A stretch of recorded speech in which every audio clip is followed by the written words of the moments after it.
Hey guys, Reckoning here. Welcome back to Let's Play Katawa Shoujo. The last part, we went shopping with Lily. And had lunch with Emmy and Ren. And I think that was pretty much it. But for some reason, Ren doesn't know why she was in town. She was just there. But now we're heading back to school with her. We start toward the school again, having wasted way more time than necessary with this episode. Why couldn't I have put that at the end of the last one? Whatever. Ren walks along the edge of the sidewalk in her rhythmic way, I'm guessing, looking like a mix of sleepwalker and rope dancer, while Lily keeps one hand on my shoulder, tapping at the ground with her cane. Tap, step, step, tap, tap, step, step, step. Apart from that and a few fragmented beginnings of conversation, it's quiet. A quiet quite apart from the laxing one in town, at that. So, how's the mural going? We're going to get bad luck. Never talk about works in progress. I'm sure it will be wonderful. Bad luck. Tap, step, tap, step. She doesn't seem to care about it. Lily's politeness feels out of place for the first time. Step, step, step. The hill Yamaku rests on top of is surprisingly steep going uphill. We slow the pace, but I still feel my pulse rising and breathing getting heavier. Almost there, I can see the gates already. More than that, though, I notice Lily's hand slightly tightens on my shoulder. Interpreting it as suggested that she wants to ask something, I speak up. Anything wrong, Lily? I resist the urge to say, aside from our traveling companion, but only just. Don't be a dick, Hasao. For a moment, she seems to debate whether she should even bring it up, but goes for it anyway. Is everything alright? Alright, how do you mean? The fact that I can't interpret her incredibly vague question puts her off for a second. It's just, you seem unusually tired, I guess. Now that she brings it up, I notice that my breathing is getting strangely heavy. The uphill walk has really done a job on me. Lily noticed it all too quickly. Alright. Now, telling from the check mark, we want to do the one that was check marked. It's alright, I just need to catch my breath. My condition isn't the best these days. Oh. Is this something that is related to you being transferred here? I mean... She cuts herself off rather abruptly, maybe realizing she was being a bit intrusive. Her instincts are sharp enough, and while I don't like the subject, it's not like I should lie about it. If it's Lily, I don't think I mind. Just a little weak for the time being. Hanako said you look fairly healthy, so I naturally thought... Lily doesn't finish her sentence again, letting it trail off with a measure of concern. As she furrows her brow, Lily's uncomfortable expression spurs me to say at least something to ease her feelings. It's surprising she's this flustered, considering her straightforward attitude with her own blindness. She must know that not all share her own comfort about such things. No, it's okay.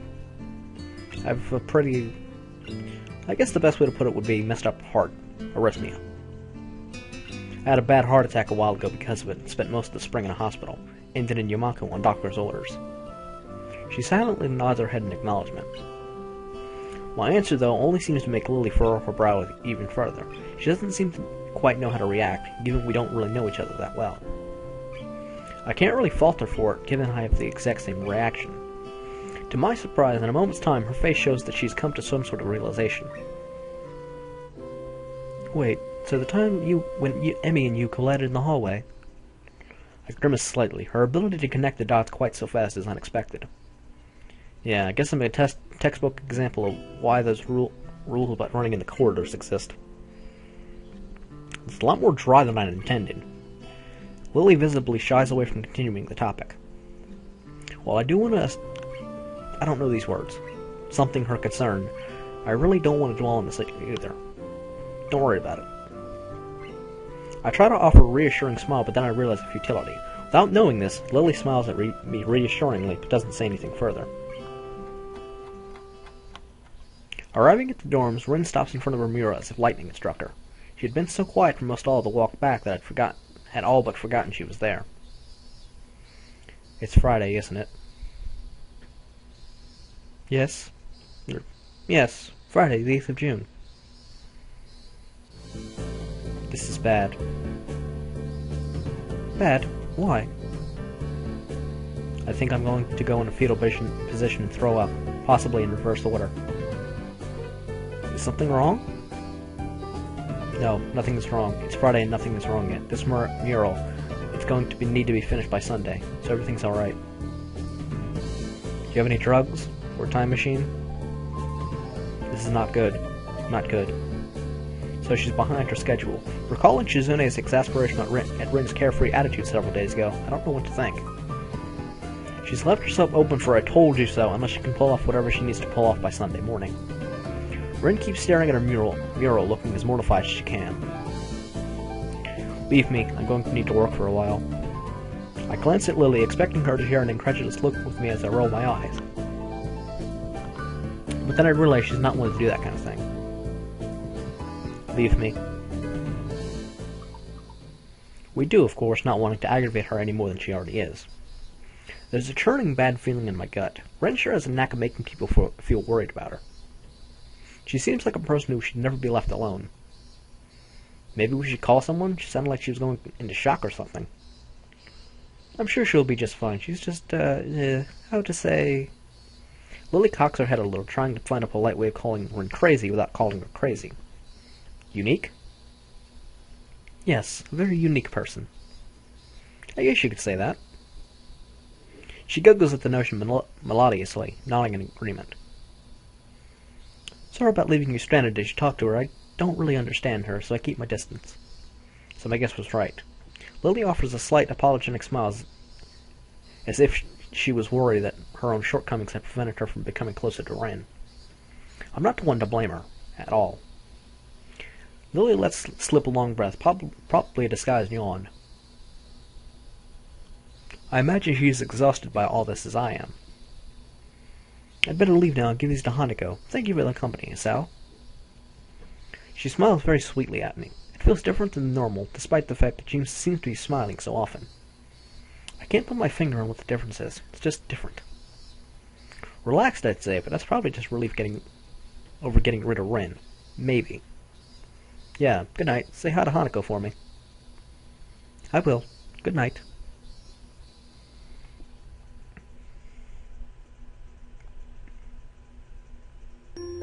Now, Lily has a thing for you at this point.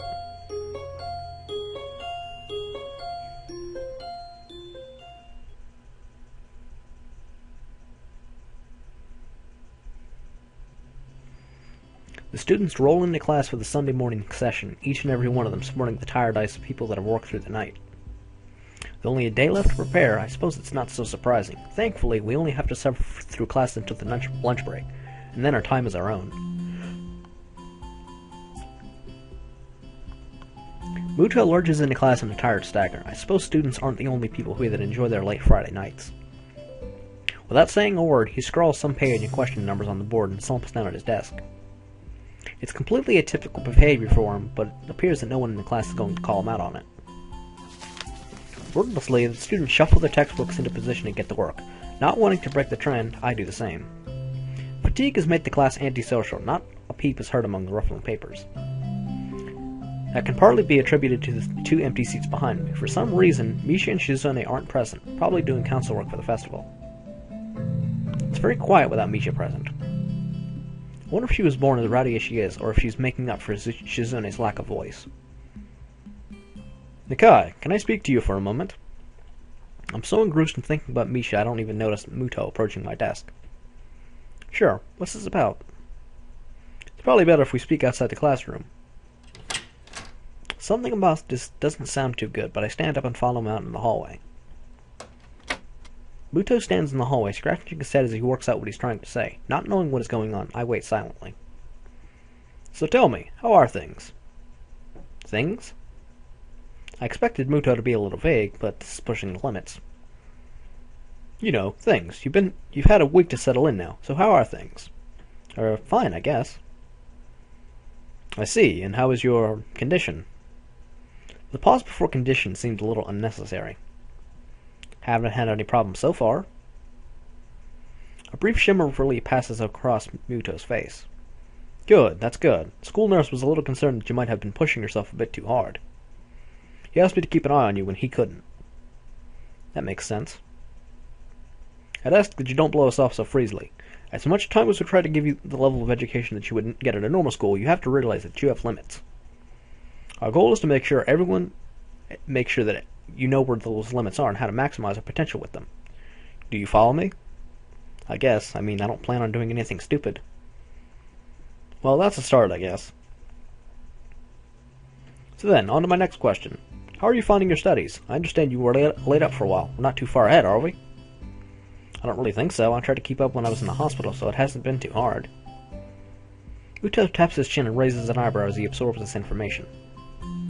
Is that so? I suppose there are still students out there that realize the importance of learning. I wouldn't go that far. I was only trying to keep myself occupied in my little life support prison. Well, yeah, you gotta keep up with these things, right? That's exactly it. One wrong move in this world and you're left behind, right? Right, wouldn't want that to happen. No, you wouldn't. Every week there's a new scientific discovery. Most of them mean nothing to the layperson, but any one of them could be the key to the next big thing. I'll keep that in mind. It's obvious that Muto's serious talk is over, and he's gone back to his standard, slightly scattered-brained approach to life. Stop laughing, goddammit.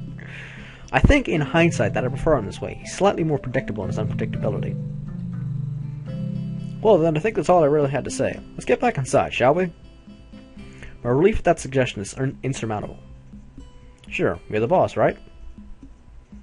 Muto pauses for a moment. I don't think any of my students have ever said that to me before. For an instant, I considered replying to this, but something deep within me tells me to shut my mouth and get back into the classroom. A few of the students jump at the sound of the door, rapidly trying to pretend that they were working on the questions on the board. Some don't even bother, their heads slump to the desks as they nap. Thankfully, it would appear that Muto does not even notice them. He returns to his desk and retrieves a scientific journal from one of the drawers. I guess I got him there. The class returns to the near silence that Muto and I left it in before our chat. Mixed feelings of tiredness and anticipation buzz around the room. Everyone here is either waiting for a chance to rest or the chance to get their last-minute preparations underway.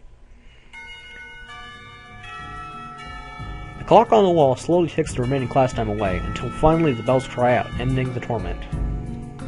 Before you all leave, I expect the answers for those problems by Monday. The class sighs as one, instantly regretting slacking off, but still acutely aware of the more pressing issues at hand. The classroom empties in a blink as everyone rushes to their last-minute festival preparations. I stay behind and try to quickly finish the questions so I don't have to bother with it over the rest of the weekend with the festival on tomorrow. Apart from me, Hanako is the only one left, obviously waiting for Lily. It's weird that Lily comes all the way to our classroom to pick her up.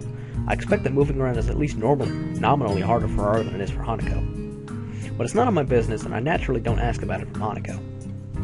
Despite the relative proximity of our seats, neither tries to strike up a conversation about that or anything else either, so an oppressive silence falls upon the classroom. Time passes in silence. It's probably just 15 minutes or so, but it feels longer. I turn pages of my notebook. Hanako turns pages of the novel that she's reading. My pencil lead splinters against the paper when I was just about to finish a paragraph. The sounds of my irritated sigh and subsequent fumbling around for a sharpener will feel like they're breaking the mood in the classroom. Hanako keeps her eyes firmly away from my direction. Before long, Lily's tall figure appears in the doorway. Hanako. Her name is all it takes to make Hanako jump from her desk and run to Lily. They talk quietly for a moment, but it isn't long before Lily leaves down the hall and Hanako idles back into the classroom, taking her seat once again. I watch Hanako out of the corner of my eye out of sheer curiosity at the idea that the two would be separated. For a couple of minutes, she does nothing but sit with her chin in her hand, staring at the desk dejectedly.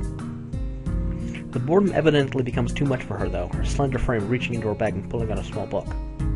Come to think of it, that isn't the one I saw her reading at the library. She must be quite a fast reader to get through them at this rate.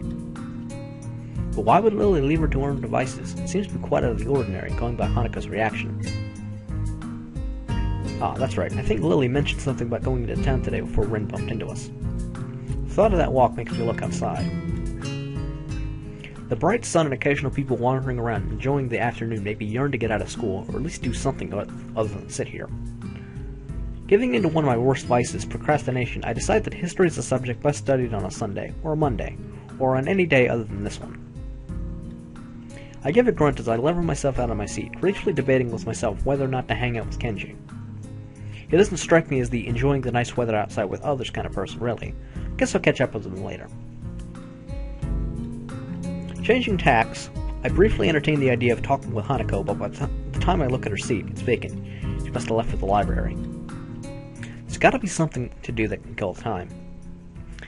Alright, we're pretty close to the festival, and this decision decides which path you take.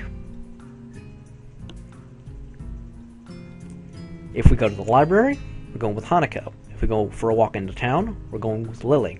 Since we're going down the Hanako arc, we're going to go to the library. The library seems as good a place as any to go. Hanako looked as if she was taken pretty off guard by Lily leaving, so she might want someone to talk to. Slinging my bag over my shoulder, I make my way out of the classroom. I walk down the hallway to the library, past a multitude of closed doors. Through each one, the sound of furious rehearsal can be heard. Rock music blares out of one door, almost as loud as a concert. I guess that's one of the advantages of a private school. There are actually enough rooms to go around at a time like this. And when I think about it, the grounds and buildings of the school are kept in pretty good condition. That can't be too cheap. I've heard this place has some pretty serious benefactors. The walls of the library only partially insulate the noise of the festival preparation, but they're the only sounds to be heard. Not a soul stirs here, with everyone apparently enjoying the weather outside or working on festival events. Yuko isn't here either. Maybe she doesn't work on Saturdays. I quietly walk through the library, now fairly familiar with its layout. I head to the back where Hanako's private little corner is.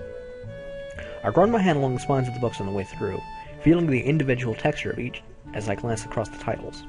I used to do this all the time at the library at the hospital. Some things never change, I guess. Like the smell of a library. No matter how much care you take, the paper in the books is always going to degrade with time. Probably no matter which library you go into anywhere in the world, must have the same musty smell. I find something that looks light enough to read without any major thought involved, and look for Hanako in the reading area. Once again, she's sitting on a beanbag with her back to a bookshelf, reading the same book she had in the classroom. She's slowly making her way through the pages. Unlike last time I saw her here, I quietly take a seat in a beanbag. The noise is enough to catch her attention, but not startle her. This delicate routine must be followed each and every time I try to talk to her. This delicate routine that must be followed each and every time I try to talk to her almost feels like hunting game. Is that the same book as before? Yes, I'm almost finished. That's Yuko's voice. Damn it! Cool. Wonder if I should... Do you mind if I borrow it when you're finished? My mouth is faster than my mind, it seems. Sure, you may not like it, but... I'm sure it can't be that bad. After all, you've stuck with it, haven't you? I guess. I settle in my beanbag and set about reading my own book that had been buried in my bag. It's a light novel about pirates. To be honest, I'm barely skimming over the words, having chosen the book merely because it belongs to a different genre than I usually read. Finding it hard to muster enough enthusiasm to finish the book, and noting that I've inadvertently distracted Hanako quite a bit, I decided to try and make conversation. So, I see Lily left without you? She nods before taking her eyes off the book. She must have really been into it after all. Lily said she had to go and meet someone. Oh? Akira, her sister. Sister? I haven't heard her talk about her family. She and Akira used to live together. I thought all the students lived in the dorms. I mean, we don't have to. But it's easier, right? I mean, there's food here and you're close to school. I don't think I've ever been to class on time so often in my life. Her badly hidden smile proves quite rewarding. In the back of my mind, I know I have a bit of homework to catch up on, but it's quite comfortable in here. No one can find me and force me into working for their pet project either. And now that I'm thinking about the festival, another question comes up. Hey Hanako, what are you doing for the festival? For a split second, I think Hanako is about to throw her book in the air from shock. Sorry? Just asking what you're doing for the festival tomorrow. Anything planned? I don't know. Hanako answers in the way that people do when they don't want you to ask any more questions. I take it large crowds of music people and loud music aren't really her thing. Oh, okay. Change the subject. So, what's Lily's sister like? She's nice. She's pretty like Lily, but she dresses businesslike. She has a deep voice, according to me. Businesslike. She's always wearing a suit. Ah, I see. That makes her less pretty somehow? Hanako gives an embarrassed shake of her head. No, just different. I'll admit that this has got me intrigued. To hear Hanako talk about someone other than Lily is a first. To be complimentary about it, too. But as I try to picture this mystery sister, all I can think of is Lily in a suit. And I can't imagine that not being attractive. Not at all. Well, one day you'll have to introduce me to her. Okay. Our brief conversation ends as abruptly as it started, and we both return to our novels. The passage of time is marked only by the gradual movement of the patch of light cast through the window. Slowly, the noises from the various rehearsals in the building fade out and die as students start to get hungry and tired. Just thinking about that makes my stomach start to turn in knots around itself. I think it's time to head back. You think Lily would be back by now? I think I might head back to my dorm. Pretty tired from this week. Not a word of that is a lie. Moving to a new school as it ramps up for a major event has been taxing, to say the least. I can feel myself nodding off as I read my book. Okay, I might stay here a little longer. Looking at Hanako's book, I can see that she's only a few pages away from completing it. For a moment, I consider hanging around until she finishes, but once again my stomach turns, emitting a gurgling sound. Sure thing. Well, I'm gonna head off before it gets dark. See you around, okay? Okay. See you, Hisao. Later. Hisao? Thank you for hanging out with me. I can see how hard it was for her to get that simple sentence out of her mouth. It leaves me hanging for a moment. So, there's someone in the school who's even lonelier than me. Maybe lonely is the wrong word. I haven't been lacking company for the first week, but I've still managed to feel somewhat alone and detached. Maybe lonely is the wrong word for Hanako too. She has Lily after all, doesn't she? I realize I've been standing there far too long without answering and pull off a flawless, not too exaggerated smile. You're welcome. Good night, Hanako. Night. I leave her to finish her book and head back to the dorms in the promise of food.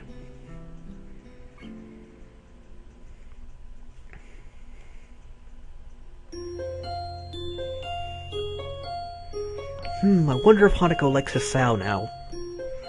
I don't know.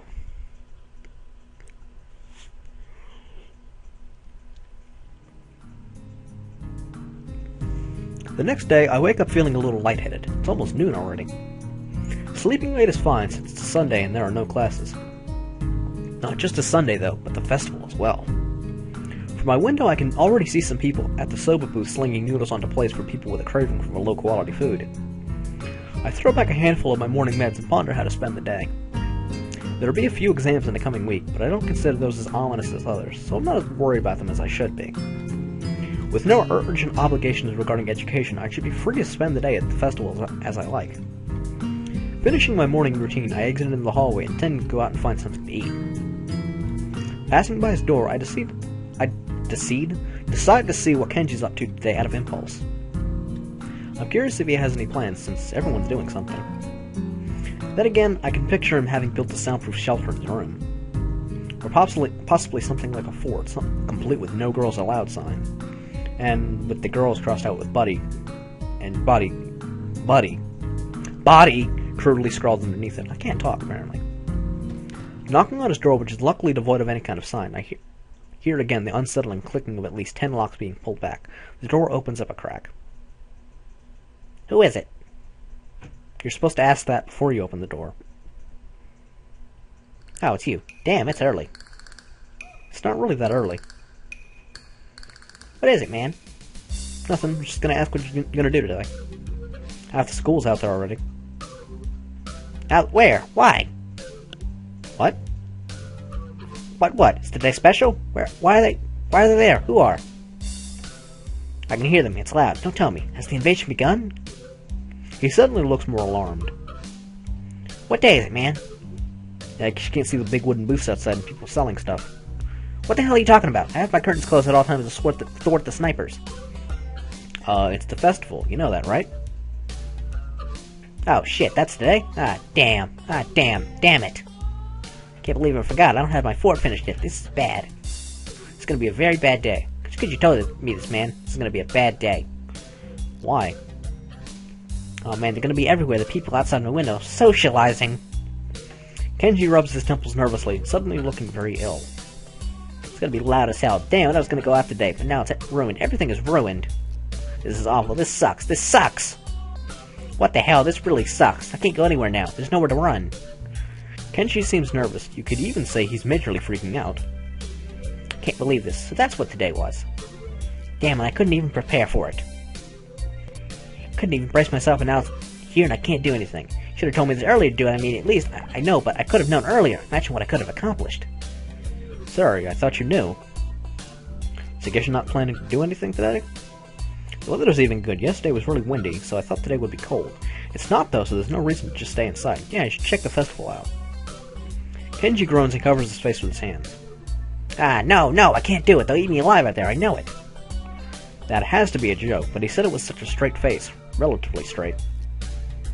What are you gonna do? We should just hang out in here and you can help me fill my fort. Might still make it if we work together. I don't know, I'm pretty hungry, so I thought I'd get some food first and then check out the attractions. Your class project seemed pretty cool. And I gave a hand with it, so I want to see it at least one time and chat with Lily, I guess. Speaking of that, don't you have any obligation with the project? You out of your mind? That blind broad is up to no good. I can feel it in my spleen, man. Your spleen. Her presence is like a dark shadow that's in the way of my great vision. As expected of blind people. What? Besides, I thought you were also... He holds up his hand to interrupt me. Only legally. Metaphorically, I can see farther than any man before me has seen. Kenji looks stoically into the metaphorical distance to emphasize his statement, thrusting his chin forward to look manlier. Actually, it's just the corridor wall 2 meters away, but it's all the same. I can see the future of mankind. It's a dark one unless the threat of women is stifled. They're everywhere. He fingers his scarf nervously, faster and faster, like trying to start a fire, then slowly begins to calm down once the panic attack finishes running its course. I'm gonna have to find someplace to hide in, a safe haven, then knock the life out of myself so I don't have to experience this horrible day. I have the perfect thing for that. I must prepare now. Don't go to the festival. Okay. Later, dude. I guess I should point out now, if you don't happen to charm any of the girls, Kenji actually asks if you want to accompany him. You don't want to do that. Now, if you guys request it at some point in the project, I will show that. But only if you request it. Because in itself, it doesn't really have a good spot in the LP. But, you know, if you want to see it, I'll show it. The door slowly closes with a low creak, and I don't know how to feel about what Kenji just said. After buying a plastic plate of takoyaki from a stall belonging to the class next to ours, I take a seat in the school gardens and watch people pass as I tentatively nibble away at the rather bland-tasting item. Guess I shouldn't complain. It's better than nothing and didn't cost much. As I look out toward the school, watching the people coming and going proves a surprisingly entertaining way of passing the time as I eat. Little children accompanied by parents or grandparents scamper around in the din from event to event, one hand dragging the company and the other bearing an oversized colorful snack. I can't help but notice the age range among the people here is skewed toward the elderly, something that I also noticed when I was walking around town.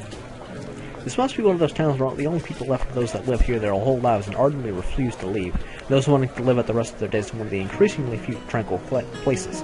I guess that also goes away to explaining how conservative Imaku's school culture seems to be.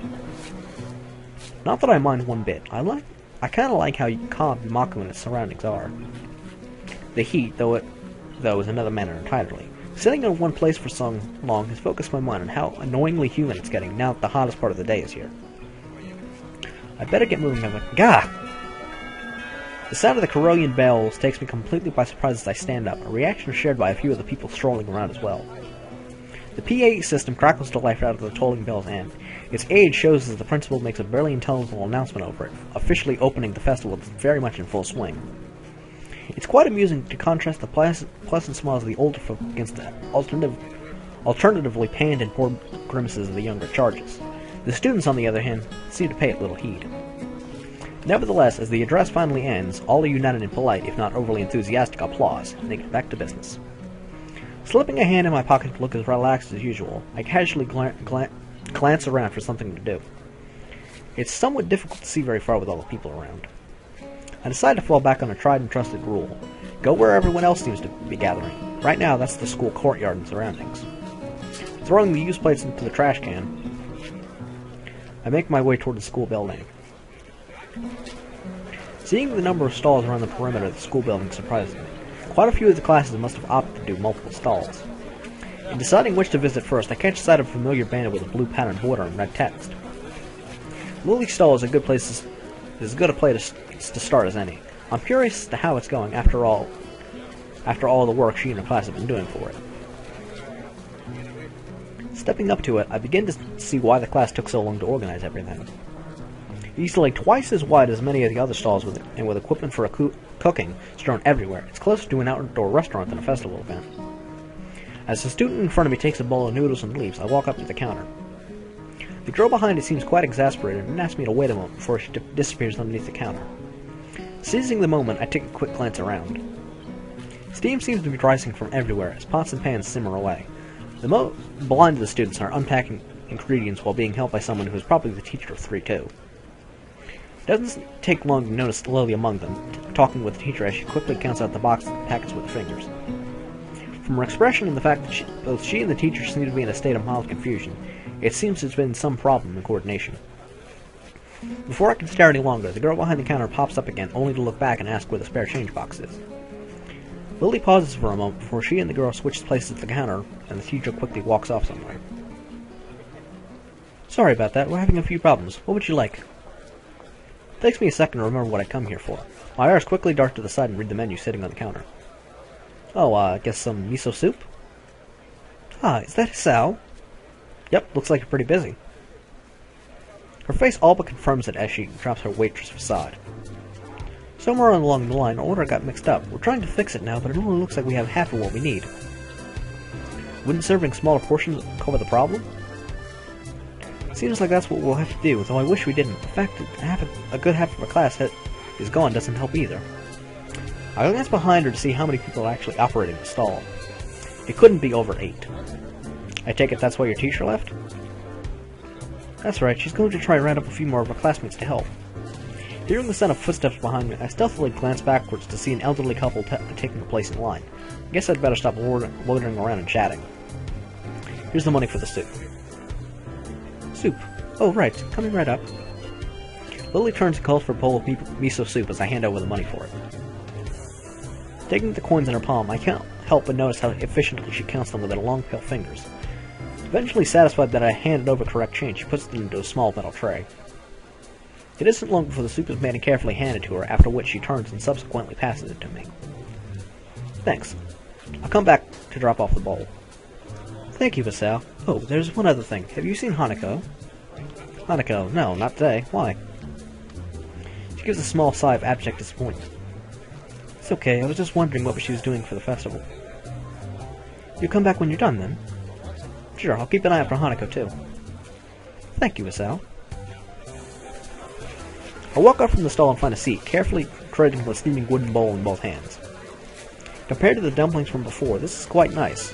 A little cool compared to what it should be, perhaps, but the flavor is strong enough to cover for that reasonably well. As I drink, I can't help but feel somewhat guilty for not being as involved in the festival as others. It can't really be helped, considering I was dropped from school only a week ago, but it still weighs heavily on my mind.